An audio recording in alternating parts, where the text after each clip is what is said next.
Morning, Professor.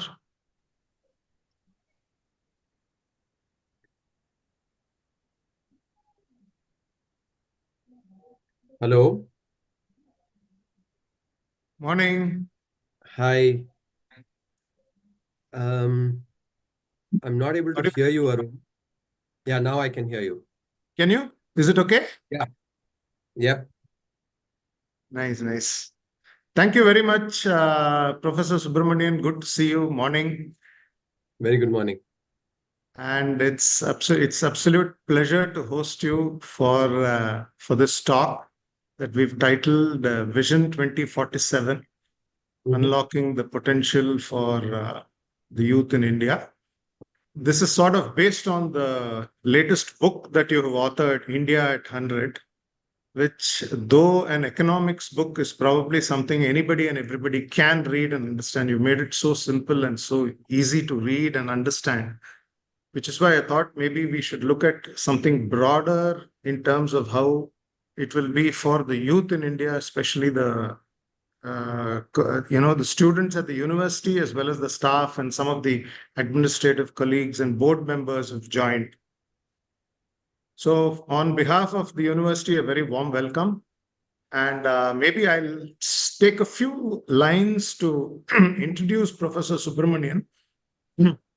If I read his resume, it will take me an hour. So I'll just the most salient, features from his resume and share it with you.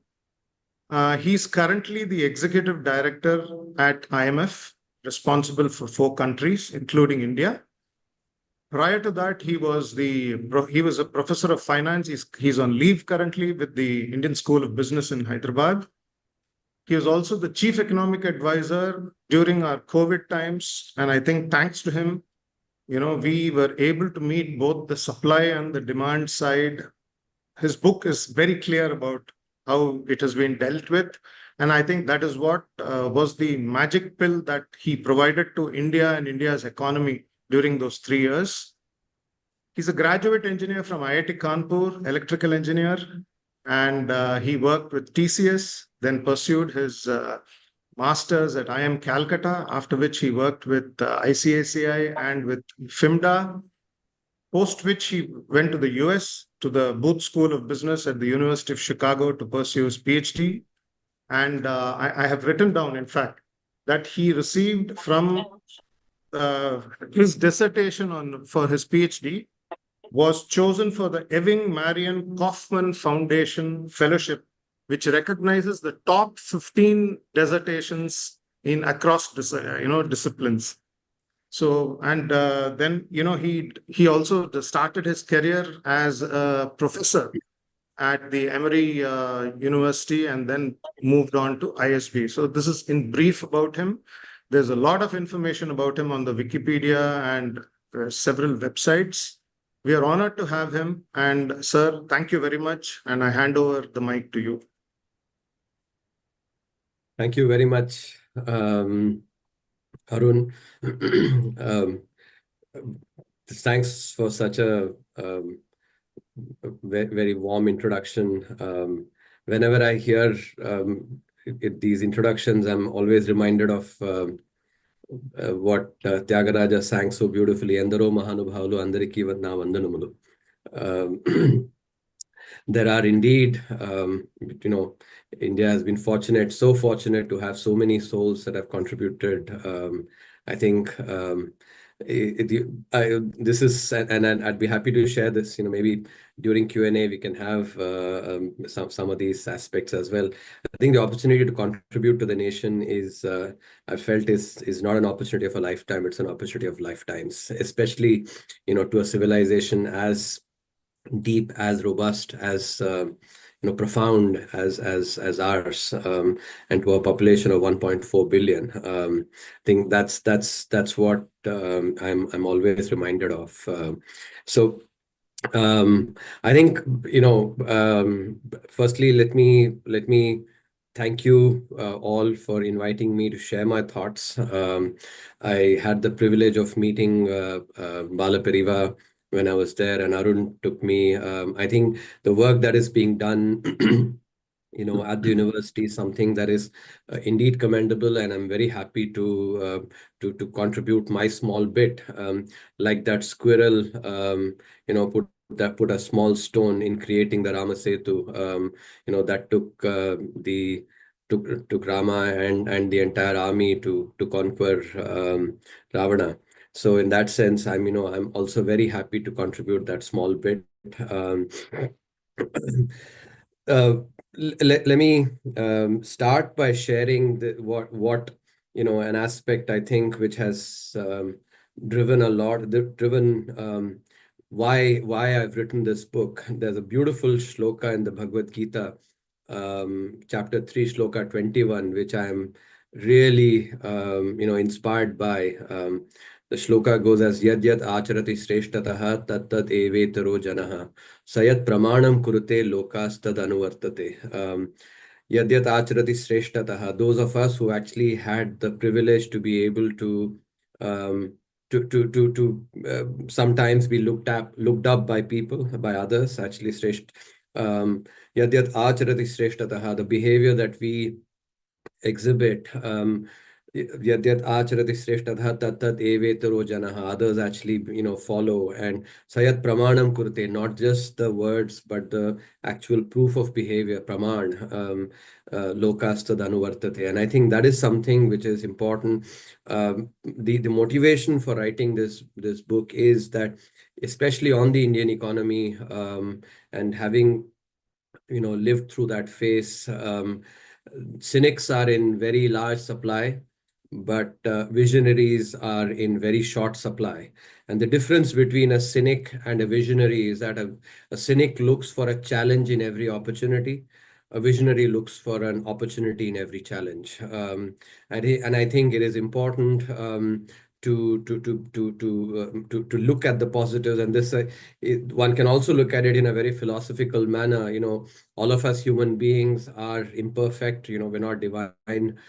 So we have our imperfections, we have our weaknesses, but it is a matter of outlook whether I want to focus on the strengths of an individual or focus on the weaknesses of an individual. And similarly, a nation also is comprised of individuals, imperfect human beings.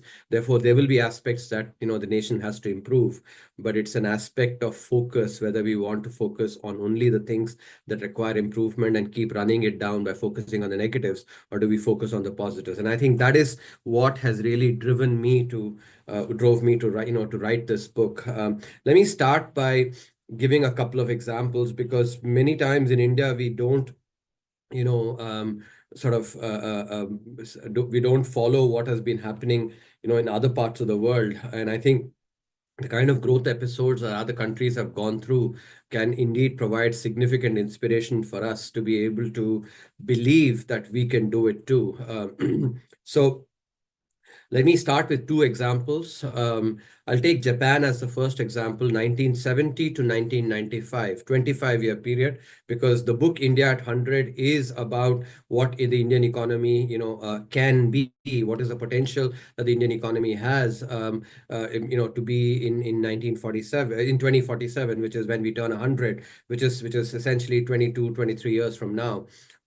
So I'm going to therefore look at other historical episodes, 25-year episodes, the kind of growth that has happened during this period. So Japan is my first example, 1970 to 1995, 25-year period. Japan grew its nominal GDP in dollar terms by 25.6 times. Mark out these numbers that I'm actually, it grew its GDP by 25.6 times. In 1970, the Japanese GDP was about $200 billion. By 1995, 25 years later, it was actually a 5 trillion plus economy, and it had grown its GDP by 25.6 times.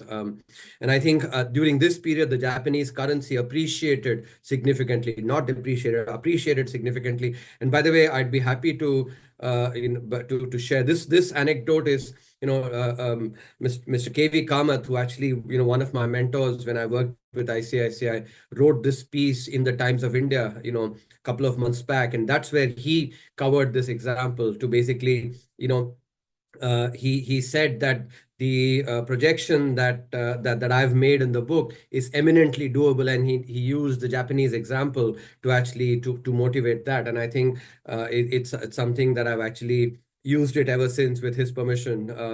The second example that I want to give you, and the reason I'm giving the second example in this sequence, actually Japan as the first example, is because Japan is a democracy. The second example that I want to give you is of China. China, is not a democracy, but I think the lesson in terms of good economic policy is the kind of growth that it can deliver. We can still take from China as well.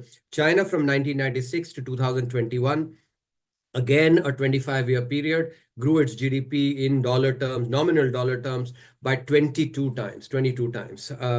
And the projection that I am making in the book is actually far less ambitious than the kind of growth that these two countries had. I am projecting about a 16 times increase in India's GDP. As I said at the outset, India, and especially Indian economy, there is no shortage of cynics. So these cynics will, of course, basically sort of wonder what was the professor smoking when he wrote this book. But as I hopefully I'll be able to take you through in this brief talk. And hopefully that will motivate you to take a look at the book, read the book, and find the rigorous arguments along with the data that I've actually put together to make this claim. This is not a vacuous claim that India can be a $55 trillion economy in 2047. For those of us who actually do not understand the power of compounding, and when you don't crunch the numbers, especially those people, sometimes people from the media and those that are basically not as felicitous with number crunching, will think that these are basically these are pipe dreams. But when you start crunching the numbers and actually start really taking into account the power of compounding, you'll start seeing that this is indeed achievable. I'm not only using the two examples that I gave you actually, but for India provide this argument. So let me take you through this.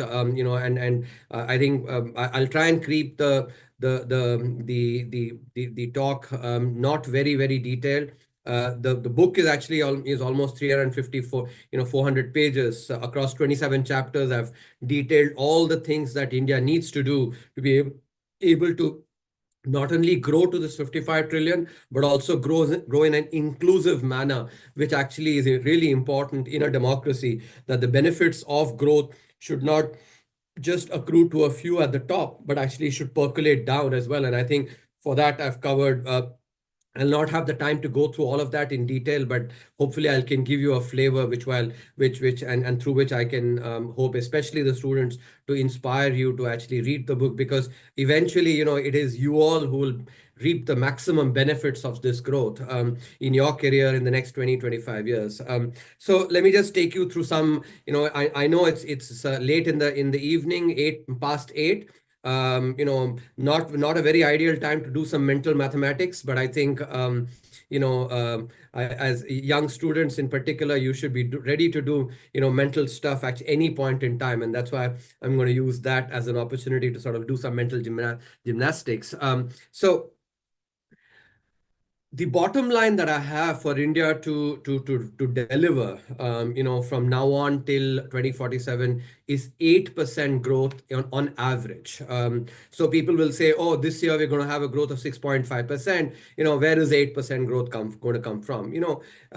Economies and in general, actually economic growth patterns, etc., never one constant number. That actually they do go up and down. But so the essential requirement is 8% on average, which means if let's say we grow at 6.5%, one particular to offset that, we have to grow at 9.5% in another year and so on to deliver 8% growth. If we deliver 8% growth on average, and I think that is something that is definitely doable, we can be a $55 trillion economy, and let's understand the numbers, how this comes about.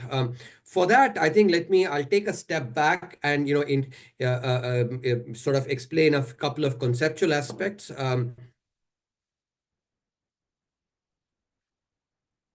When we are projecting the economy in dollar terms, there are a few steps that we have to go through.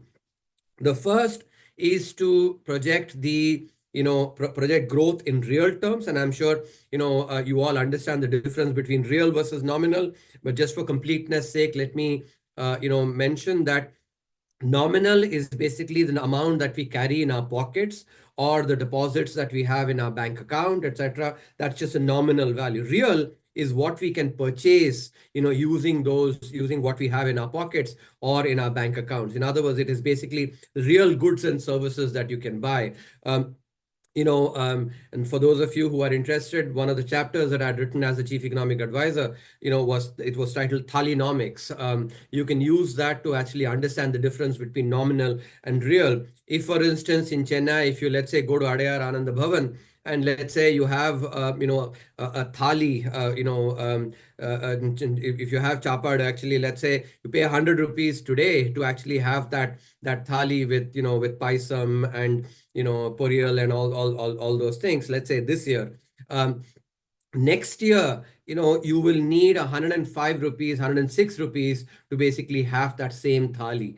And that is because of inflation, because inflation reduces the purchasing power. In some sense, what you can buy, using 100 rupees today, you can buy only 95 rupees next year because of inflation. So nominally, that 100 rupees in your pocket remains the same. It is the same 100 rupees in your pocket or in your wallet, but the purchasing power of that actually reduces because of inflation. That's the difference between nominal and real. This is something that you have to understand. First up, so the 8% growth that I'm talking about is basically growth in real terms, which means that 8% increase in purchasing power, in wages in real terms, essentially what you can buy in terms of goods and services. So when we have to actually project in dollar terms, as I said, there are a few steps we have to go through. The first step is to actually project real growth. Second is what is likely to be inflation. So, real growth plus inflation gives you the nominal rate of growth, but this nominal rate of growth is in rupee terms. Now, when I have to actually project in dollars, then the final step that I need is what will be the rate of, rupee depreciation or appreciation, vis-a-vis the dollar. So then I can convert that rupee amount actually into dollars. So these are the three steps. So real growth, inflation, and then the depreciation or appreciation of the rupee vis-a-vis the dollar. So that's what I'm actually going to take you in the next few minutes. And then we'll do the number crunching after I've actually laid this all out. So as I said, first, real growth 8%. Second, inflation, and I don't know how many of you actually have been, especially students. I'm sure the board members and the faculty would have been paying attention on this element. But students, in 2016, India implemented the inflation targeting regime. And what is this? This is basically, as that name itself suggests, inflation targeting regime, which means that the central bank of the country, the Reserve Bank of India, essentially was tasked with, with delivering inflation at 4%. So, if, for instance, the RBI is not able to deliver 4% with a band, actually, a band which is a comfort band of plus minus 2%. In other words, now 4 plus minus 2 is 4 minus 2 is 2, 4 plus 2 is 6, and therefore the band is 2% to 6%. So that's the band that, that the Parliament essentially tasked the Reserve Bank of India with. It was an act that was passed. So if, for instance, the Reserve Bank of India cannot deliver inflation in this band 2% to 6%, it has to give an explanation to Parliament and to government as well. So the Reserve Bank of India essentially was made an inflation targeter like other, central banks in advanced economies. Now, as a result of this, a big change has happened, in India, and many people, again, I'll maybe in the Q&A, I'll wait for some questions or maybe push back on what I'm actually mentioning now. And by the way, I would appreciate, you being critical in your questions, and, that's when the maximum fun happens, actually. If you're all agreeing with everything that I say, then actually it's not as, as enjoyable. So I'm looking forward to comments on this part that I'm going to mention. So, as a result of the inflation targeting regime that was passed, India's inflation has reduced. Now, what does that mean? That it doesn't mean that prices have declined. No, that's not what it means. It means the rate of increase in prices, which is what inflation is, that has decreased.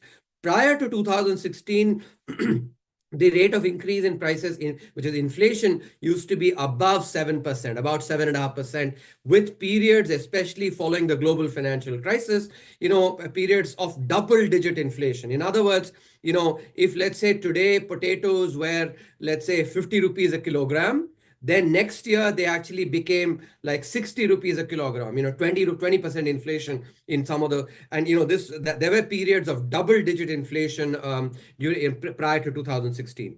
Post 2016, because of this inflation targeting regime that has been put in place, now the inflation has decreased from 7.5% on average to 5%.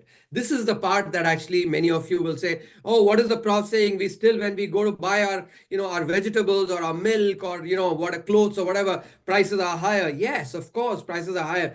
I'm not saying prices are not higher. I'm saying that the rate of increase in prices, which is what inflation is, has actually declined from 7.5% on average prior to 2016 to 5% on average. This is despite COVID, despite the Ukraine-Russia war, each of which has created supply side problems. So on average, inflation has been 5%. So that's a second input, as I said. So 8% real growth, inflation at 5%. And therefore, when I project into the future from now on to till 2047, I'm very confident that India's inflation will be 5% or less than that. Why? Because 5% is first within the band of 2% to 6%. It is, in fact, at the higher end of the band, number one. And so I'm being relatively conservative in assuming that inflation will be 5%. And the historical performance from 2016, when the inflation targeting regime was implemented, average inflation has indeed been 5%. So both of these give me the confidence that going forward, inflation, will be 5%. So now, if you think about real growth at 8%, inflation at 5%, what does that translate into nominal growth, nominal in rupee terms? That translates into 8 plus 5, 13%. I'm sure if you business schools, your business school students and other students as well, you would have learned the difference, how to convert real plus inflation into nominal. There's a multiplicative term as well. 1 plus real growth into 1 plus inflation is equal to 1 plus nominal growth, nominal rate of growth. So it's basically 1 plus x into 1 plus y is 1 plus x plus y plus xy. So I'm ignoring that xy term here by just basically, and so if you do the algebra there, 1 plus x into 1 plus y is equal to 1 plus x plus y plus xy. If you ignore the x plus y term, you basically get x that is essentially just x plus y, and which is a reasonable approximation. So 8% real growth plus 5% inflation basically gives you 13% in nominal terms. So 13% in nominal rupee terms. But it's still in rupees. I cannot project into dollars yet because I have to also take into account the rate of depreciation of the rupee vis-a-vis the dollar. And here I want you to pay attention now. This part actually, even I'm sure the board members and the faculty would not have heard this argument before because nobody else has put this argument before. And therefore, I want you to pay attention. So if you look at the rate of depreciation of the rupee that has prevailed in the past, in the rupee has been declining on average at 3.5 to 4% per annum. Now, and that is why when, for instance, on social media, on a Facebook or on a, on X or Instagram, etc., people say, oh, rupee is declining, what is happening to the economy, etc. I think you have to understand that a country that faces higher inflation will always actually have high depreciation. Why? Because it's very simple that if you, for instance, as I was explaining earlier, when depreciation happens, the purchasing power of that currency declines, right? So if, for instance, let's say India is facing 5% inflation, United States is facing 2% inflation, then the value of the purchasing power value of the dollar is declining at 2%, but the purchasing power value of the rupee is declining at 5%. And therefore, to keep the purchasing power, basically the same in terms of the exchange rate. The rupee has to depreciate more in order to actually, offset the higher decline in its purchasing power. This is a really critical element, and most, a lot of comments that actually happen. Oh, and by the way, actually, I'm not saying even politicians that actually who are in government now, when they were actually in the opposition, used to make this comment. You would actually find, if you go and but they, all of them are wrong in saying that, oh, if the rupee is declining, that is basically signifying economy is not doing well. Irrespective of political affiliation, I think it is important to understand that a currency that faces higher inflation will face higher depreciation as well. That is the fundamentals. That is something which you have to understand. So now, as I said, the rupee has been depreciating, or had been depreciating on average at about 3.5-4% prior to 2016. Why? Because inflation in India prior to 2016 was about 7.5%. US inflation only 2%. So in other words, what's the difference in inflation? 7.5 minus 2, that's 5.5%. In other words, the rupee every year had been losing value at a rate much higher than that of the dollar, and precisely at 5.5%. Now, in order to therefore offset this decline in value of the rupee, in the purchasing power of the rupee, the currency had to depreciate. There is what is called real growth as well, which is basically the difference in GDP per capita growth. So the 4.5%, 3.5, 4% decline in the value of the rupee compared to the dollar was primarily because of the higher inflation. Okay, I hope this point is very clear. Now, using this, let's basically take the next step and say, yes, the rupee used to decline at 3.5-4% when inflation was 7.5. But if inflation has declined, and it has indeed, from 7.5 to 5, what will be the impact on the currency? The currency should basically depreciate at a lower rate. Why? Because, as you know, the conceptual argument that I laid out is that higher inflation translates into higher depreciation. Why? Let me repeat it once again.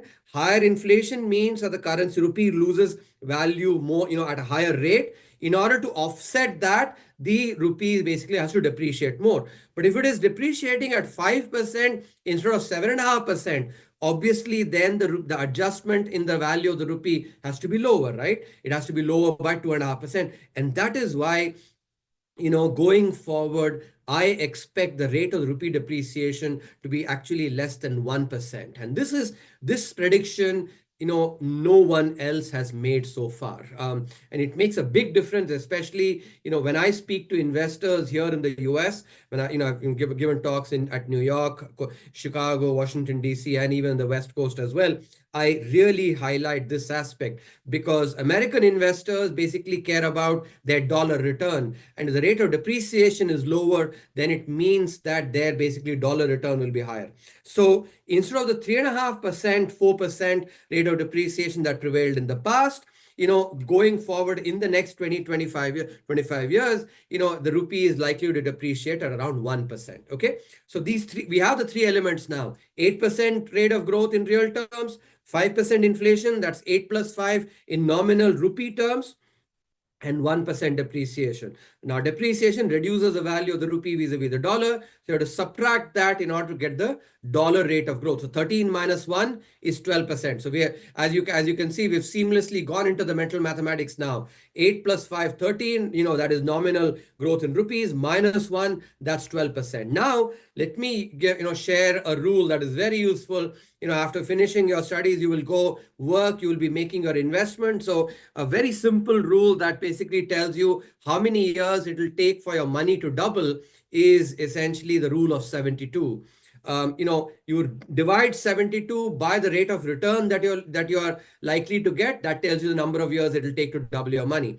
I'm sure the board members and some of the older members of the faculty will remember the time when the national savings certificates used to actually double money in 6 years. And that was because the rate of return that they provided, the NSC's certificate those provided was 12%. 72 divided by 12 is 6 years. And that is why money used to double every 6 years. So rule of 72 works very, very well. If on the other hand, if like now, for instance, if the deposit rate that you're getting is only 6%, not 12%, then your money is going to double every 12 years. Why? Because 72 divided by 6 is 12 and not 6, right? So now let's use this rule of 72 to actually find out how many years it's going to take to double the GDP in dollar terms. As I said, the rate of growth in dollar terms is likely to be 12%. Once again, how does that come about? 8 plus 5, 13, that is nominal growth in rupees, minus 1, which is 12, that is basically dollar terms. So now 72 divided by 12 is 6, right? Like the national savings certificates. So GDP, if we can grow at 8%, in real terms, then GDP in dollar terms will actually double every 6 years. Okay. Now, let's basically start doing this. So in 2023, India's GDP in dollar terms was $3.57 trillion. 3.57. Let's round it off a little bit. Ignore the 0.07 part. Let's take it to be 3.5 trillion. Now from there, actually, let's project it. So from 2023 to 2047 is how many years? If I were physically in the classroom, I would actually wait for the response from some of you. I'm sure many of you will do this basically very quickly and tell me it's 24 years. 2023 to 2047 is 24 years. So if GDP doubles every 6 years, that's 4 doublings during this 24-year period, right? 24 divided by 6 is 4. Now 4 doublings means what? 2 into 2 into 2 into 2. That is 2 to the power 4. 2 to the power 4 is 16. 2 to the power 4 is 16, right? So now let's do the final set of mental gymnastics, if you will. 3.5 to 7. That's the first. That's the first doubling. 7 to 14. That's the second doubling. 14 to 28. That's the third doubling. 28 to 56, that is the fourth doubling. Okay, so that's close to that 55 trillion number. In the book, I projected it at 55.6 trillion. Now let's put it all together and start seeing. Once you understand the power of compounding, and it is the power of compounding that is actually delivering this. And I'll just give you a contrasting scenario just in a couple of minutes to actually illustrate this power of compounding. And you actually take into account the fact that the rate of rupee depreciation is likely to be lower, compared to what has been in the past. Then you will start seeing that indeed India's GDP can grow 16 times. Actually, it need not grow at the 26 times or 25.6 times that Japan grew its GDP over a 25-year period, or even the 22 times that China grew its GDP. Just 16 times actually, can take us to a $55 trillion economy, 56 trillion dollar economy. Let me, by giving you the contrast actually and illustrate the power of compounding. Therefore, some of you actually, and especially faculty and maybe the board members, might have read this prediction by this global consulting firm, Ernst & Young. Ernst & Young has predicted India's economy to be to be 26 trillion in 2047. In my opinion, they actually are not doing the correct estimation. It's when you think about the economy, always I like thinking about the economy as basically using the story of the elephant and five blind men. I'm sure many of you have read this story, which is that if suppose a blind men, let's say, are going and trying to understand how an elephant looks, then if one blind man, let's say, goes and holds the trunk of the elephant, he'll say, oh, it's basically like a log of wood. If let's say another blind man goes and holds the tail of the elephant, he'll say, the elephant is like basically a rope. None of them is basically getting the full picture of of the elephant. And that is how, in my opinion, the Ernst & Young prediction is basically like the story of the elephant and five blind men, because they've missed a very critical piece. as I explained to you, that because of the reduction in inflation, the rate of depreciation of the rupee vis-a-vis the dollar is likely to be lower. What Ernst and Young folks have done is basically this is just modeling in Excel without really understanding the economics. They actually took the rate of depreciation to be what it has been in the past, just extrapolated and said, okay, the rate of depreciation of the rupee will be about 3.5–4%, as it has been in the past. Now, when you do that, if you, instead of 1% depreciation, if you take the rate of depreciation to be 4%, then you can again go back to that. Instead of 12% as the rate of growth in nominal dollars, you will get a rate of growth of 9%. How? The 12% came by 8 plus 5 minus 1. But if you do 8 plus 5 minus 4, what do you get? 8 plus 5 is 13. 13 minus 4 is 9. At 9% rate of growth, again use the rule of 72. 72 divided by 9 is 8 years. So GDP doesn't double every 6 years, it doubles every 8 years. And over a 24-year period, 24 divided by 8 is 3, not 4. And so you get 3 doublings, not 4 doublings. And then you can now see 3 doublings is what? Is basically 2 into 2 into 2. That is 2 to the power 3, which is 8 times, right? And you can see then from 3.5 to 3.5 to 7, 7 to 14, 14 to 28. That's basically close to that $26 trillion economy estimate that's been made by Ernst and Young. You see how just a 3% difference, over a 25-year period makes a phenomenal difference. Actually, instead of an 8 times multiplication, 16 times multiplication. And that is why every percentage point in growth matters significantly, over, for over a 25-year period. So the bottom line, therefore, India has to grow at 8%. And, in the book, I've covered across 27 chapters, all the reforms and steps that we have to take to make sure that we grow at 8%. So bottom line, if India can grow at 8%, India can be the Sachin Tendulkar of the global economy. And I'll end with this anecdote. I'm sure all of you have been watching cricket, and having myself watched cricket, Sachin Tendulkar is basically by far the best batsman that India has had. Any of these characters that social media try to actually, make it seem like they're actually great, GOAT and all that. Actually, that's, pardon my French there, but they basically that's just BS. And I'll end with this prognosis that Sunil Gavaskar, another phenomenal a batsman, actually made about Sachin Tendulkar in 1993. So if you remember, Sachin started playing cricket in 1989, and by 1993 had played for 4 years. It actually hit his first 100 at Edgbaston. It also gone and scored that phenomenal century on a very bouncy pitch in Perth. And after that, then, Sunil Gavaskar said that by the time Sachin hangs up his boots, if he has not scored at least 40 international hundreds and at least 15,000 international runs, then, I'll be very disappointed. In fact, he didn't say in those words, he said, I'll be very disappointed. I said, I'll personally go and strangle him. That's what, it was a paternalistic statement by, and if you look at actually, oftentimes, Sunil Gavaskar has treated Sachin like his own son. So it was a paternalistic statement, that reflected the potential that Sachin Tendulkar had, but that potential itself,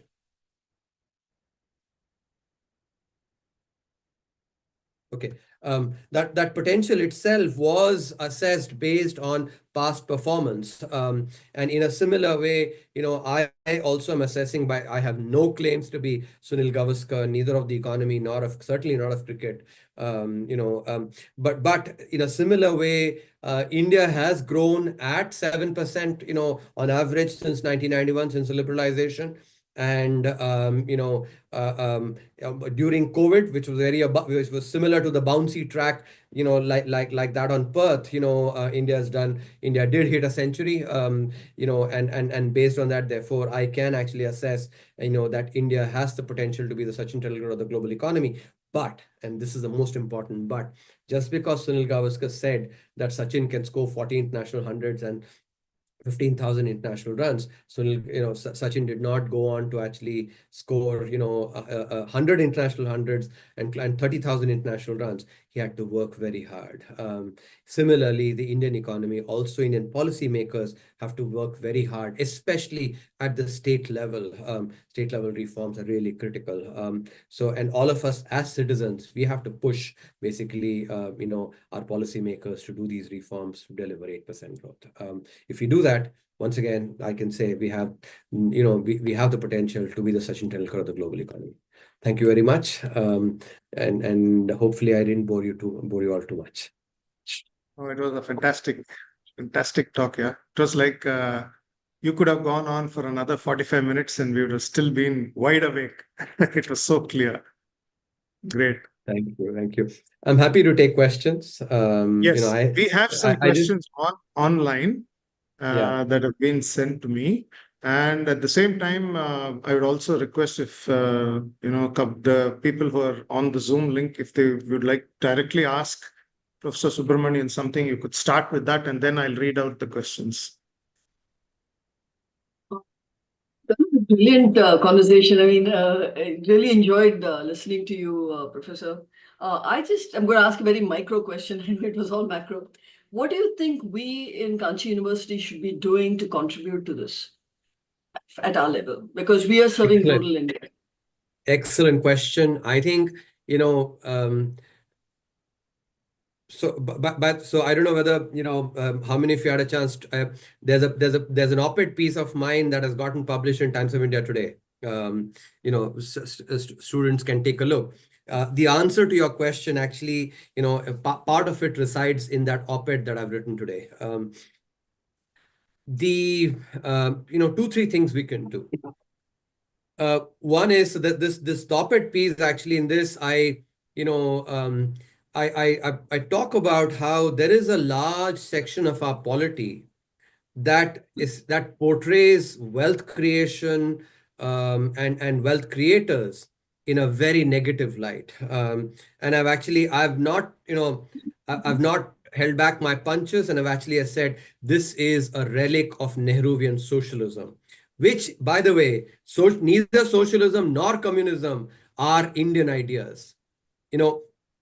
Whether it's and I encourage students to go and read the Tirukural.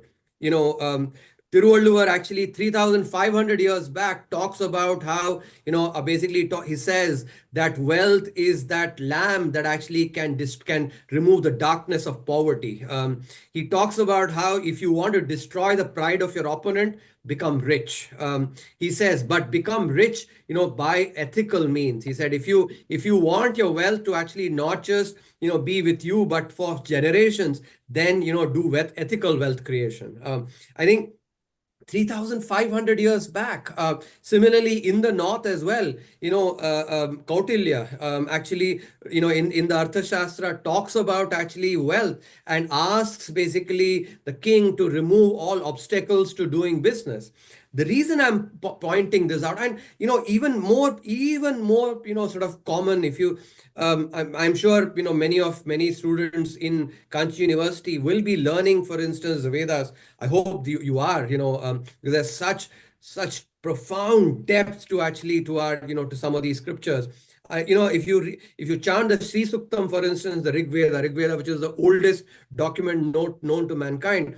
The Sri Suktam is basically a hymn to the goddess of wealth, Lakshmi Ma. And in fact, in that, basically, not only are you asking for prosperity to come, you're also saying basically, Alakshmi, stay away.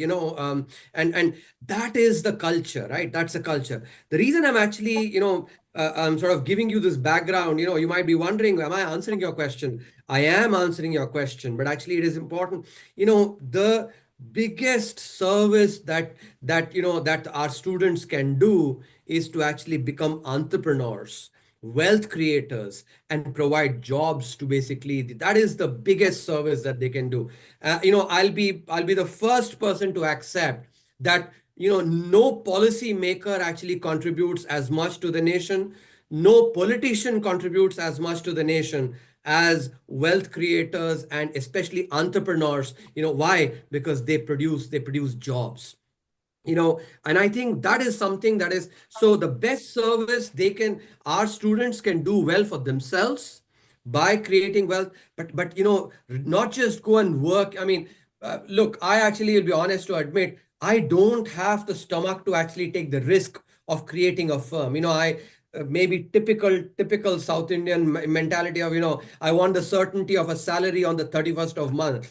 But I actually appreciate those who actually have the courage to go and and take that risk, because this is something, and many of us, and I will again not hold back, many of us, just because of sheer jealousy, sheer envy, we basically do not, especially salaried individuals, don't look at wealth creators in a good way. We look at, oh, so become, and think as if anybody who's earned wealth basically has earned wealth in a wrong way. That is not true. That is certainly not true. And more often than not, it actually comes from, it comes from a sort of a negative space of envy, jealousy, which is, and that's not the way to, and those are the kind of enemies we have to destroy inside. But respect wealth creators, because we look at a wealthy person only after he or she has endured, the uncertainty, possibly the ulcers in his stomach, because of taking all the tension, possibly the migraines, and the hard work, basically enduring competition, working with working with other business people, basically work, maybe having to actually please politicians and bureaucrats and others. We salaried people never ever understand, what this. I am a salaried person, and by the way, I'm not a wealthy person. I'm telling you, I'm not trying to, nor have I ever even taken a paisa from a wealthy person. But it is incredibly important that we recognize wealth creators. Whenever we basically look at wealth creators in a negative manner, talk about that, we basically have to understand, is it coming from a negative space? Number one. Number two is, if you have that potential to basically be an entrepreneur, go and do that. If you look at, for instance, I mean, what better example? And I'm sure, Arun, you should get, Sridhar Vembu to actually come and talk. And I mean, people like him are actually really, they are the ones that are doing the biggest national service, not people like us, because they're creating jobs actually at the bottom of the pyramid. So my biggest prayer, exhortation to students actually to contribute to the nation is to go and create firms, solve India's problems at India's price points, at India's scale, by creating new firms. And I think that is the biggest service, and firms that will provide employment, not capital intensive as much as more labor intensive. That is the biggest service that Kanchi University can do. And I think, in fact, in the business school, there should be actually a far greater emphasis on entrepreneurship, and not just, because think about it, actually, somebody who basically goes and creates a firm that provides jobs to, let's say, 1,000 people, it's 1,000 families that are basically uplifted. Um, for instance, if my father did not have his job in the Indian Railways, there's no way I would have gotten the education that I actually did and the quality of life that I got. And I think this is the other point that I have to, when we start asking every salaried individual, when he starts asking the question that where is my salary coming from, and where is the money for me to be actually have the life that I have, where is it coming from?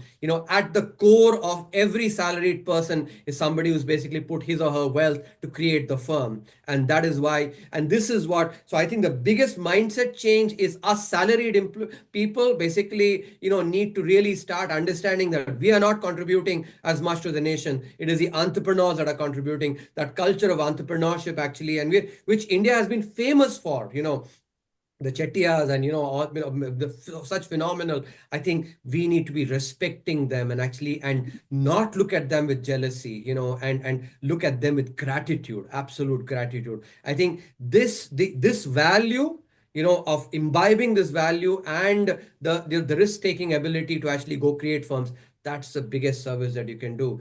I'll end this, this very good question by mentioning that on one occasion when I actually, I had the privilege of working very closely with the Honorable Prime Minister. On one occasion when I actually, and I don't remember the context, but I told him, I speak to him in Hindi. I said, sir, if you actually were to wake me up at 3 o'clock in the night and say, hey, you are the country's chief economic advisor, what is it that keeps you awake at night? I would actually tell you jobs, jobs, and jobs. That is what keeps me awake at night. And what is it that will resolve the problem of jobs? It is basically entrepreneurship. So again, just basically go and create firms, take the risk and create jobs. Biggest national service. Nice. Brilliant. That is so well put. Thank you. We'll take, here's one question, Professor, that's come online. In what ways will AI affect India's economy? Very nice question. Actually, I think the first thing to admit is none of us really know fully well. That's I think if one has the humility to actually accept, I think that's the first thing I think there's no shame in admitting, some basically, because in some sense time will tell. But within that, I think there is some, very informed sort of assessments that we can make. I think the big difference between technologies that basically came in the past and AI is that technologies that came in the past actually affected blue-collar work far more. The nature of blue-collar work basically was changed. Remember, actually, job loss did not happen as much. And I think this is a narrative I'll come to just in a minute, because many times when we think about technology, we think about basically technology leads to job loss. I will use this example, and I'm absolutely sure that none of the students would have heard about this movie. It's a Bollywood movie, but actually, has very good sort of a very nice story to tell in the context of technological change. The movie, of thespian Dilip Kumar that got released in 1956. The movie is called Naya Daur. Vaijayantimala and Dilip Kumar. I'm sure in Chennai, maybe you may not have heard about this movie, but those of us who actually grew up on Bollywood, we know this. And there's this beautiful song that basically used to come in a, if you साथी हाथ बढ़ाना एक अकेला थक जाएगा मिलकर बोझ उठाना. So that song actually is from that. But if you think about what is the storyline of this movie, the storyline of the movie actually is that Dilip Kumar is a horse carriage driver. Horse basically what is called a tonga, right? Tonga, in the north, he basically drives a horse carriage. And the villain in that movie, which is basically this guy called Jeevan, actually, he wants to actually bring a bus. So it actually is, the entire movie is about basically this battle between, a horse carriage and a bus. The bus is basically new technology. Horse carriage is basically labor-driven work, right? Blue-collar work. So it is actually, the movie has, so in other words, the reason I'm bringing up this example is that, not just today, but over the last 200 years, actually, there has been this battle always, with technology. Fear is what actually new technology always creates among people who do not understand the implications of technological change. But if you look at actually, when the wheel came about, before the invention of the wheel, people used to just walk. The wheel basically is what brought even the horse carriage into play. Did it necessarily lead to humanity basically, vanishing or, no jobs going away? No. If you take a more recent tellers, for instance, I remember when my father used to bank with Canara Bank, and I used many times I've accompanied. He would basically go to the physical teller to deposit or actually take out money. Teller basically that's been replaced by ATM machines.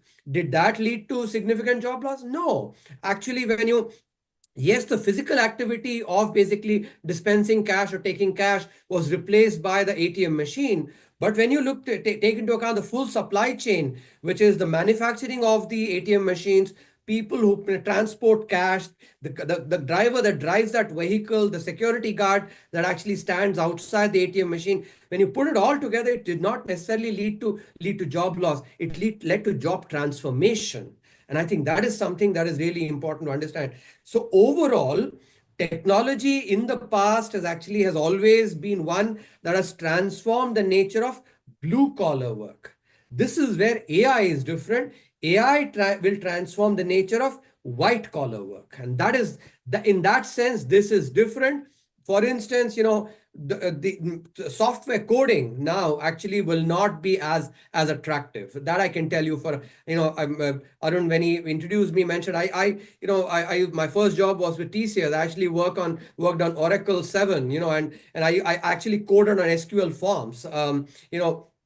I've done Unix shell programming, etc.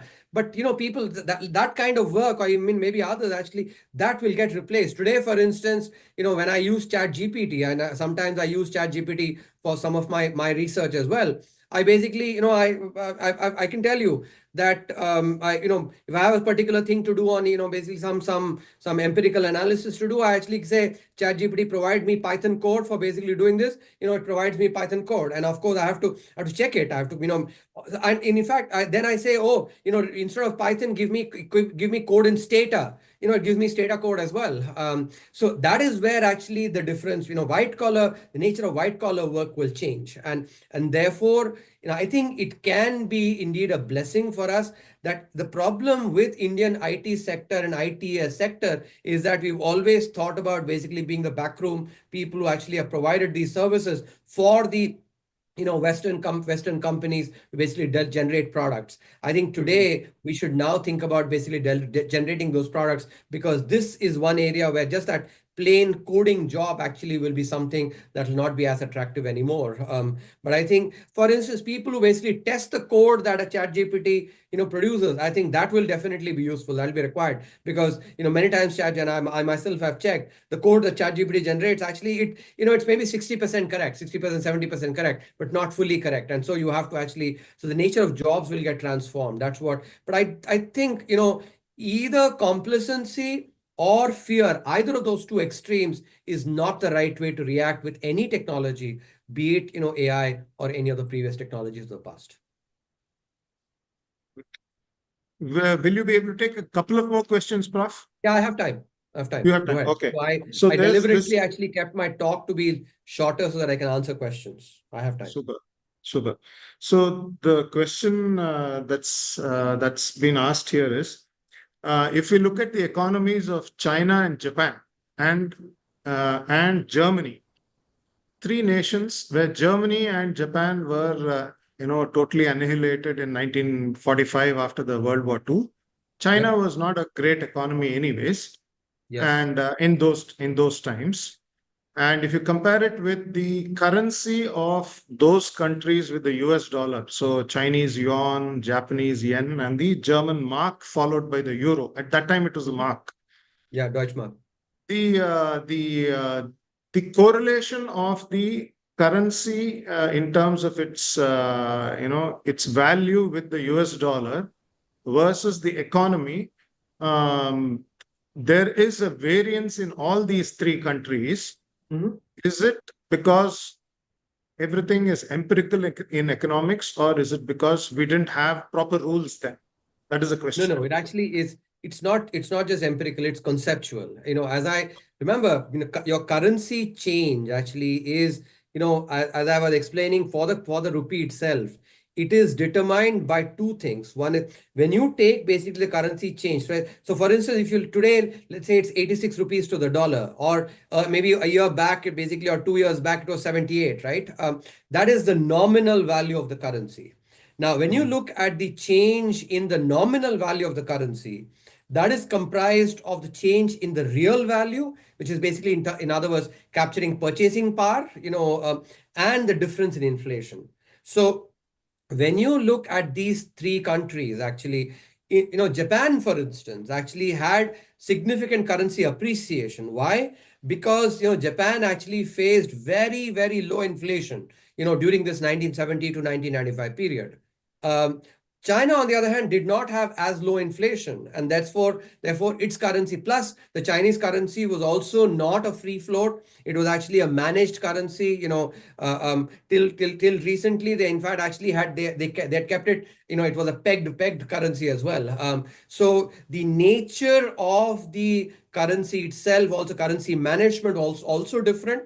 So I think very often we actually, I think, in my opinion, sort of underestimate economics. Actually, economics is not as sloppy, as people may think, as just empirical. No, it actually is theoretical. In fact, actually, and if you would humor me, I find, in fact, I think economics very often to be far more theoretical than it should be, in the sense that if you take a look at basically how theory evolves in the natural sciences, and because my first training was as an engineer, and I actually covered this. Those of you students who are interested in looking at the epistemology is basically the way in which a discipline grows, right? If you look at the epistemology of natural sciences or engineering vis-a-vis that of economics, and if you go and read the 2018-19 economic survey, volume 1, the first box basically, was on this, the epistemology of natural sciences and engineering, is where basically people observed the real world. In other words, basically took empirical observations, looked at the data, and tailored their theory or developed theory to actually explain what they find in the real world. In contrast, economics has actually been the other way around, which is economics, because it is also a social discipline, and a lot of economic theory basically got developed in the United States in the last sort of less than a century or so. It has gotten developed in the shadow of the Cold War, and in the shadow of this debate between capitalism and communism.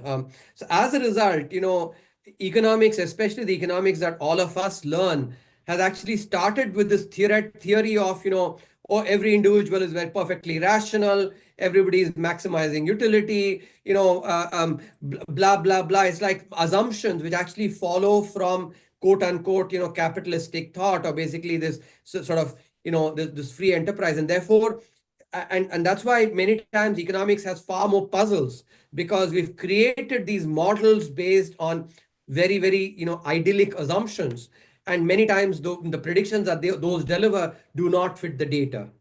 So in other words, theory in economics has not been the way, or the epistemology has not been the way it has been in natural sciences and engineering, where you observe the world and then you develop a theory to explain basically that world. So it went from the observation of the world to the theory. In contrast, in economics, it's basically been the theory and then saying, oh, does it explain the world? If it doesn't explain the world, economists actually, I think, arrogantly have called it a puzzle. I mean, I find it very arrogant, because you're developing theory to actually explain the world. Why call it a puzzle? Basically, you should say you're incompetent. Your theory is incompetent. Okay. Anyone else on the Zoom call has a question? Venki, do you want to ask a question? No, I was very amused to hear that. You just want to, one of my senior colleagues at work, used to say, you ask a bunch of economists something, he'll say, well, on the one hand, this could happen because of this. On the other hand, this could happen because of this. And he would say, what we really need is a one-handed economist. But I love the way that you explain things, put them in perspective, and really give us a good understanding of what can be done, and where we are headed, which is to something really good. So I really loved your talk. Thank you very much. So on There's the one. this Yes, on go this ahead, go ahead. on this 200 economist thing, I think we cannot wish away the fact that in any, not just in economics, right? I'm sure if we reflect on our own lives as well, many times our own strengths can also be weaknesses, right? There are always two sides to that. For instance, I mean, I'll give you a personal. I'm incredibly passionate. it's been a phenomenal strength of mine, but that same passion can also sometimes rub people the wrong way. It's a weakness. So I think, in my opinion, this sort of wishing for a one-handed economist is itself, unempirical. Because because in the real in the real world, in life, there are two sides. Every strength is a weakness as well. So you basically, on the one hand, on the other hand, is always true in life as well. What economists should be doing, and that's what I try to do, is that it is important to take on the one hand, which is the benefit, on the other hand, which is the cost as well. But then say, okay, which of the two hands is basically where you're putting your weight on? That final part is important. Is it the cost that is dominating the benefit, or is the benefit that is dominating the cost? That assimilation or that synthesis is often something that economists don't do. And I think, which is something that is really critical, that eventually when basically, let's say, a board member or a policy maker is asking, what should I do? You can't say that, oh, on the one hand, on the other hand. You say on the one hand or the other hand, but on balance, basically, I looks like this hand dominates that hand, and so here's what you should be doing. But be aware that there's the other part as well. I think that is the way the complete, which this is an aspect that economists don't do very well, and that is why I think, I guess they actually end up getting, far more flack than than they should, because, as I said, on the one hand, on the other hand, is a fact of life. One more question. How do we continuously inculcate a habit of discriminated spending, or rather sensible spending, amongst the youth? Very good question. Very, very good question. But it's basically about the difference between needs and wants, right? But if whoever has asked this question, if you take a step back, what is a need for you can be a want for someone else. For instance, many of the students, and maybe I might also say that actually having a maybe a bike is a need for me. But for somebody who's actually, let's say, poorer, it's a want. Or maybe even better example, the iPhone or a smartphone. Today, actually, for our demography, that has become a need. But is it really a need? It's basically, I think it's a want that has been converted into a need. So what is basically what is sensible consumption, and what is conspicuous consumption, I think varies from individual to individual, varies from demography to demography, varies from wealth strata to wealth strata. I think it's very hard to sort of make any macro assessment of this aspect, because this is something that has to be answered at a micro level by each individual, on his or her own. For instance, just to give let me give you one more tangible example. For a lot of us, maybe, and maybe I'm sounding, I'm giving away my age here.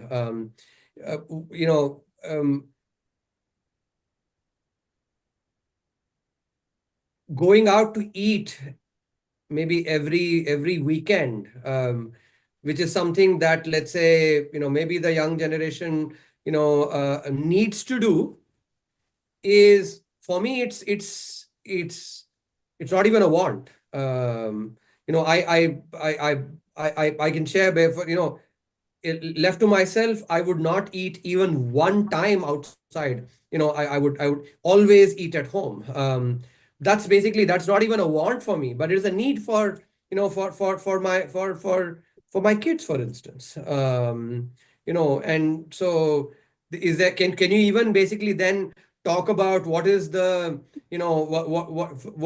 what is sensible consumption for my family? No, you can't answer that way, because if you ask me, I would say, we should never go out and eat, my kids will rebel at that and say, Appa, you are basically just being like a tata,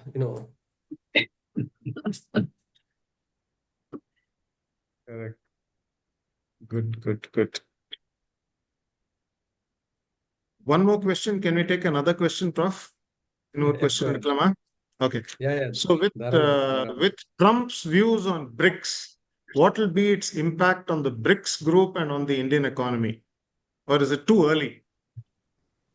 No, it's not too early.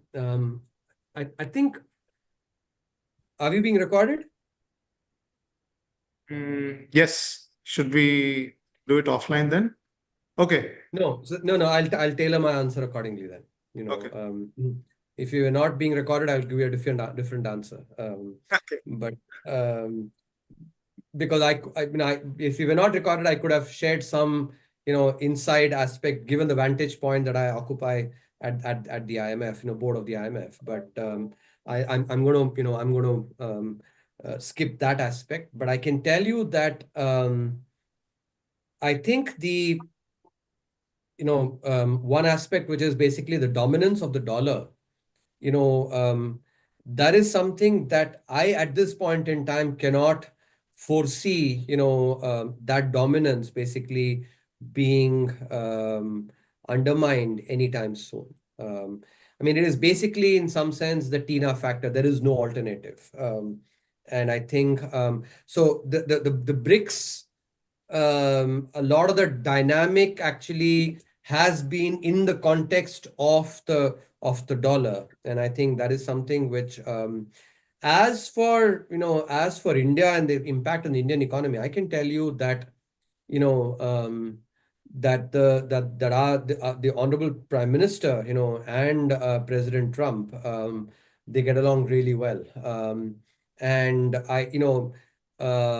if anything, I feel like there will be, we should wait and watch, but I think there will be some important economic steps that will be taken to deepen the collaboration between India and the US. I think, again, I could have said a few more candid things actually on the previous administration if we were not being recorded, but I'll pass. Sure. No problem. Thank you.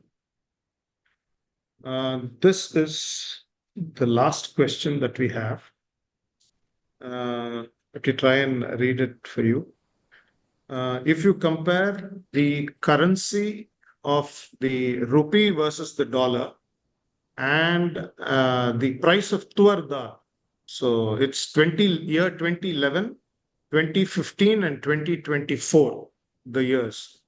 So tuar dal was 69 rupees in 2011, then 210 rupees in 2015, and it's come down to 83 in 2024. Now, if you compare Okay. This is very good, actually. So it was 69 in 2011, 210 in 2015, and it's come down to 83 in 2024. Nice. Let me make a note. Let me make a mental note of the numbers. 69 in 2011, 220 in 2020, is it? 2015, and 83 now. Yeah. Okay. Now go on. The second comparison was the rupee versus the dollar. It was 45 in 2011. Yeah. Where grew up to 66 in 2015 and is now 85 or 87 now in 2024. Yeah. Now, how do we draw a correlation between price rise and currency change, considering this fluctuation? Okay. Is it a right? And the other question is it a right comparison to make between tuar dal and the currency exchange? Okay. So let me first ask the person who's asked this question. Is your consumption only dal? Only tuar dal? That's the first question I want. Whoever has asked this question, I want him to, I am pretty sure he'll basically say tuar dal is basically is what is used for basically kalanda parapu maybe and for sambar, right? Dal. But or just play or dal itself. But when you look at a typical household, the consumption actually includes so many other things. We consume, of course, many other parts of food. There's rice, there's basically wheat, there's vegetables, there's milk, curd, and other, many other things just in food itself. And then you have clothing, you have education, you have healthcare, you know, travel. So the consumption, and are we spending any household? Are they spending their earnings only on dal? Of course not. They are spending their earnings on the entire basket of consumption. Number one, if you take just a family, but when you look at basically the dollar, it is not about the consumption by one family, it is by the entire country, which is the agglomeration of all the households, each of whom actually has very different, many different consumption, lots of commonalities as well. But possibly, for instance, let's say maybe a Shah Rukh Khan maybe actually consumes a Bentley, while we maybe consume a Maruti 800. But when you talk about the rupee to dollar, just look at the agglomeration that needs to be done. First, at the level of the household itself, it is not just tuar dal. It's a lot more of consumption, number one. But not just that particular household, but every other household. And that's what basically the rupee dollar movement is about, the movement in the purchasing power of all households in India on average. That is why it is important to actually, this is what we economists and statisticians call sample selection bias, which is, if you hear basically arguments that are put by people who, by common people many times, they'll say, hey, look at what is this professor talking about? Does he even know any economics? What has happened to tuar dal? Basically, look at it, does not fit what he's talking about. And little does the person who basically criticizing understand that, even in his or her household itself, is actually sample selecting only tuar dal out of a lot of other consumption. And not only is he sample selecting, basically maybe he's picking up a particular household, his household, and not every other household. And this is where the flaw in the argument is. So, the as basically averages do, right? If we, for instance, if we take the average height of the class that I'm speaking to, there will be people who maybe will be 6 feet tall, and there might be others who might be 5 feet tall. Now, can I basically say, just basically pick the person who's 5 feet tall and say, hey, the class at Kanchi University is, compared to very, very short people, how erroneous that would be. Or if I just pick a particular point, that's 6 feet person, is oh, Kanchi University has people who are basically giants. Neither of them is basically correct, because it is actually a sample selection bias. I hope I'm able to illustrate the flaw in the question itself, and thereby in the way in which the thinking is basically the thinking that underlies.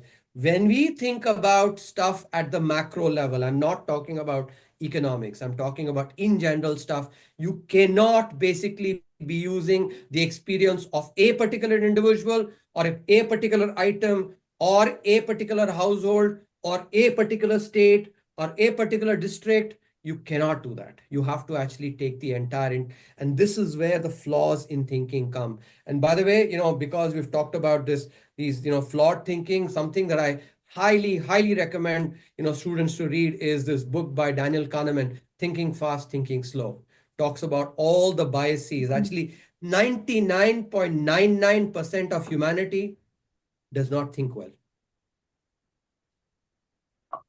Can I ask one more question? I know it's really not fair dragging it out, but um, you know, I've read a lot of articles about population decline and how in certain countries it's going to be a problem. Now, in our country, we have a huge youth population, and that could be a great asset. Yep. However, like you said, are they really skilled enough to do the jobs that are needed? That's my biggest worry, because you look at, when I travel, I go to different states, you see large quantities of people who could be gainfully employed, who are either underemployed or unemployed.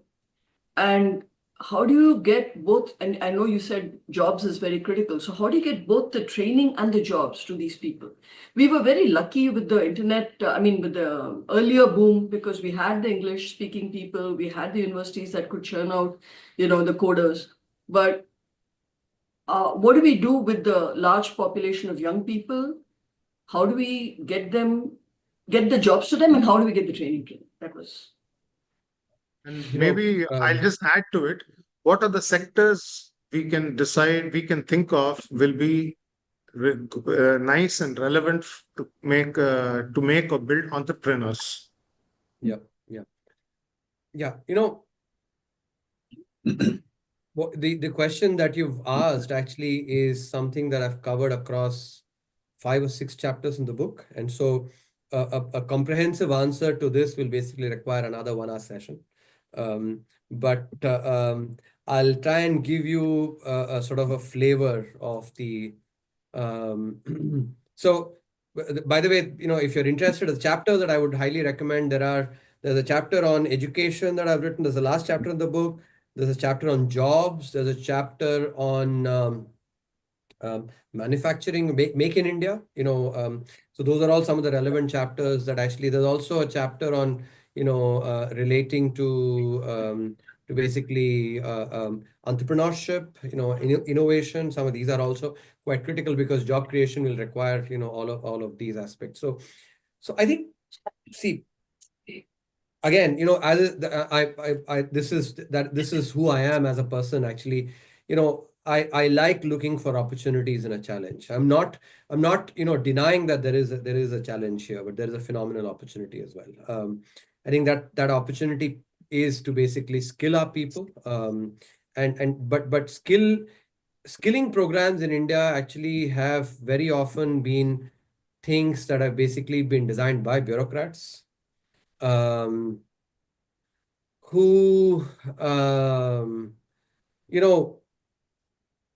when they would have entered the civil services, I'm sure they would have basically had a very good flavor of a common person's life. But during the time when they actually, when they get used to listening to sir so often, actually, oftentimes lose touch with reality. And I think what we really need is skilling programs that are demand-based, not basically those that are supply-driven by people who have lost touch of reality. I think that is something that is very important. That's where I guess I actually feel that the internship program that was launched in last year's budget, in fact, as we speak, there is sort of anticipation building up on the forthcoming budget. I think that is something which is a step in the right direction. But I've also heard some discordant notes about that the internship program is being pushed through or stuff like that. I don't know the ground reality on this, I will admit, but I think it's as an idea, it's something that is very important, because internship is a very good way to actually skill on the job. And it is demand-based skilling. So I think that's something which is the skilling actually requires us to focus a lot more on primary education. See, the problem with our socialist era was that we actually overspent a lot on higher education, but have never paid attention to K-12, is school education. And I think in order to build the human capital of of the population of our youth, school education is really, really critical. And I think that's something which we need to really be paying attention to. And by the way, the other aspect that I want to mention is, all of us, including the industry bodies, the CII, FICCIs, ASSOCHAMs, industrialists, etc., ask a lot of questions and have a lot of expectations from the union government. But when it comes to state governments, the same industrialists, same industry bodies, etc., do precious little in asking the relevant questions. Maybe because of fear, but when was the last time, for instance, the chief minister in Tamil Nadu basically was asked, saying, what have you done on land acquisition? What have you done on labor?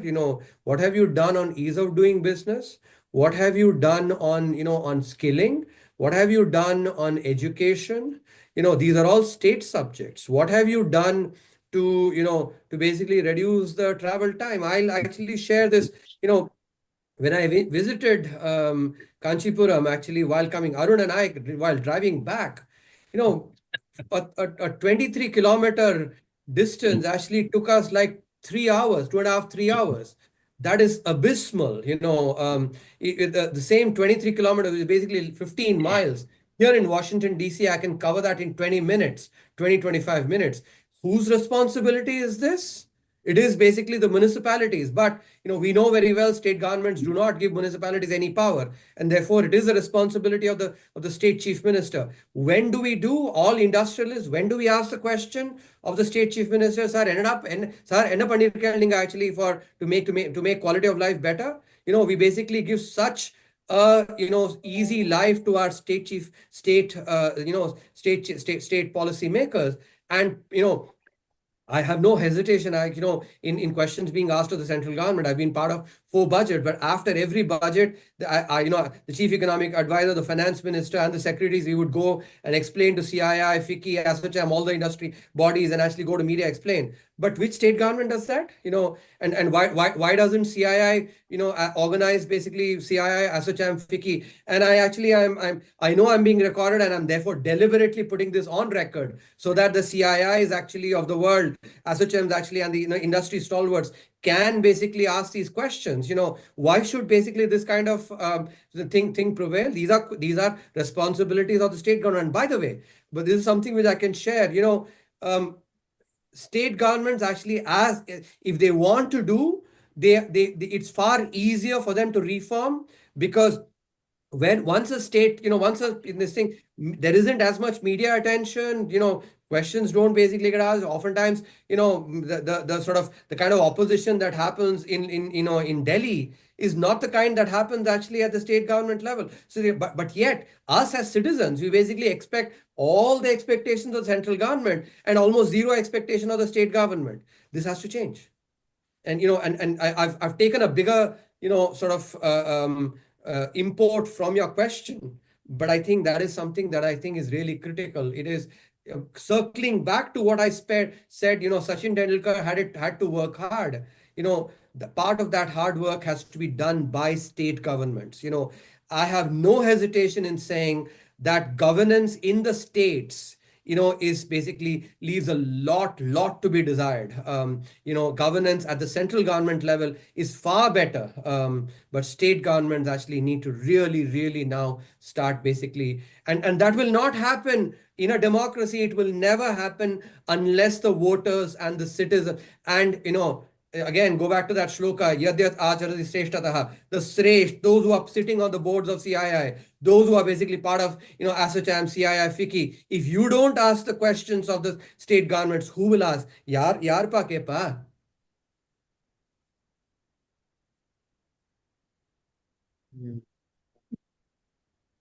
Right. Again, sorry, this is where strength is a weakness as well. My candidness can sometimes be uncomfortable. Pardon me. Not at all. I think But it's important to ask it is important to ask, the right questions, and that's without fear of fervor. That's important, actually. In my opinion, I do national service by asking these difficult questions that few other people, have the courage to ask. Can we take one more question? Sure.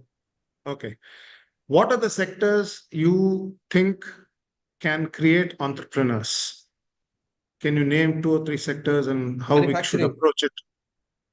Manufacturing is one key area. Lots of, I think that's one area that really, it also circles back to basically, the earlier question. I think, manufacturing is a big, big, big, point of emphasis, because jobs, basically job creation, is the other aspect actually, is that manufacturing sector growth, it hits service sector growth as well.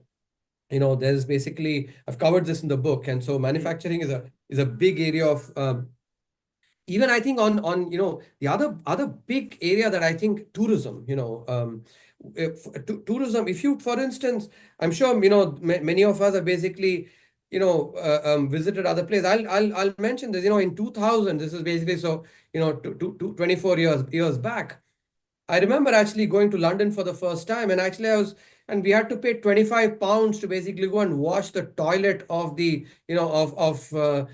Queen. For God's sake, why do I want to see basically the a toilet made of gold of of the Queen? But that's basically charging $25. Why? Because they actually have, they've made it nice and clean, sort of refurbished. They put some investment in making it really. I think tourism, especially if, for instance, if private entrepreneurs can, really help actually make the area really clean. Nothing, I can tell you, the foreign nationals that come, they actually get really, really, sort of negatively affected by seeing filth and dirt around, actually. And, we can't basically be saying that this is part of our culture. Sorry, that is not part of our culture. So tourism, actually, and I think, entrepreneurs, passionate entrepreneurs can really make tourism actually, but they have to work with the state governments to actually clean up the place, really, and provide. For instance, let's say when you're, the Kanchipuram has so many temples, or for that, Tamil Nadu itself has so many temples, and temples basic, but really charge money. But for people, why should we charge only 5 rupees for? Charge them basically 1,000 rupees, or maybe even higher. Maybe charge them 5,000 rupees actually, but give them a good these are, but good business requires investment, and I think this is an area that really requires, so manufacturing, tourism, and I think some of the products, for instance, I think India has basically not generated enough products. I think that's an area where, and the other thing is actually, it takes inspiration from 2 sectors, which is FMCG and microfinance. If you look at FMCG and microfinance, what have they done well, which other sectors have not done? In India, for instance, you'll get this shampoo sachet, right? Which you can use to basically shampoo a couple of times. You get it only in India. Everywhere else, you get only these bottles of shampoo, right? In other words, these are products and services that are tailored to the cash flow stream of the bottom of the pyramid. Similarly, microfinance, weekly repayments, you actually, people basically, and group. So these things actually are done to cater to the cash flow stream, of the middle, of the lower. So I think think about products and services that basically can be created for the bottom of the pyramid, and related to that, thereby basically today now India has public digital infrastructure now. I mean, it's huge, so much data that is being generated through the digital economy. Can people think about how to utilize this data to provide very good products and services? Fintech, being able to provide credit. One of the areas that India really needs to expand is, if you look at our credit creation, right? Private credit to GDP ratio in India is actually only 58% as a percentage of GDP. The global average is 150%. think about the opportunity that exists. There's also, so many of these areas, I think that can be utilized, but I think importantly, I think and I think many times Sridhar Vembu actually talks about this. Actually, a few days back, he spoke about as well. Our private sector doesn't do R&D at all. Basically, even the biggest corporates in India actually don't do R&D. It is, and I actually ask myself, and why do we need a better example than what basically take Ramanujan, right? If, for instance, Thomas Hardy, who actually invited Ramanujan to Cambridge to go and do research, if Thomas Hardy had asked, saying, hey, how much money am I going to make out of your research? Do you think that any of the research that Ramanujan did actually would have happened? No. But yet, what is it that every one of the promoters and the business people basically ask when research, hey, how much money is it going to produce? I think it is important that business people actually invest in research, and just basic research for the sake of it itself. The rewards will come. Actually, rewards will come. I think a lot of businesses in India are extremely myopic. They basically talk about profits and of just here and now. But if we have to actually take care of, overcome AI, if we have to actually compete with the best in the world, then we have to actually, we have to actually invest in R&D. And I will leave this question. When we basically expect our Olympians to actually compete with the best in the world and do well, when we expect our chess people to compete with the best in the world, and we want our cricketers to win the World Cup, why is it that our business people can actually can be really mediocre overall in the global space, and yet it is fine? Why don't we expect our business people to actually compete? When is it that we will ask the question, hey, you basically go around and saying that you are some God's gift to humanity in terms of your business sense, etc. Compete. When will you start competing with the best in the world and show us that you actually are good enough with the best in the world? Is it okay to have expectation of sports people, chess people, and basically, and some of our other people basically compete with the best, and yet the business people will continue to be extremely mediocre, and in the global context? When will that change? I think these are questions that we need to be asking as well, and business people need to basically start doing this first up, saying, hey, I'm a 500 crore wealth and all. Big deal. Actually, think about in the global scenario, what are you really? Basically nothing. You need to start basically start really producing basically at the world stage, and show that Indian business can actually compete with the best. Only then, I can tell you actually that I do not really rank any Indian businessman, on highly, because none of them has done, anything that is basically at the global stage. Even for instance, if you take at one of the things that the public digital infrastructure, the government actually has been far more innovative, has taken far more, risk than the private sector in India. That is the reality. And I think that should be an aspect that should basically really be putting the mirror, Indian business should be putting a mirror to itself. If the government can do things like 500 million bank accounts, and yet private sector people are not doing, what you see in the mirror is not pretty. Very good. Very good. I think we've taken about 1.5 hours, Prof. So we will not take any more time. So we'll stop the Q&A here, and I'll allow Venki to post the thanks to you. Thank you, Professor. That was a really wonderful session. I enjoyed it. I think you put things in perspective. I think you explained things so well, and I'm sure every one of us on the call really felt that way. So on behalf of the university, thank you. I missed you on your last visit to Kanchipuram. I was busy with something else, but I do look forward to meeting with you when you come down again or elsewhere. But I love the way that you explain, and we look forward to engaging with you again in the future. Look forward to meeting you. Thank you again. Thank you. Thank you very much. Have a good day. Bye.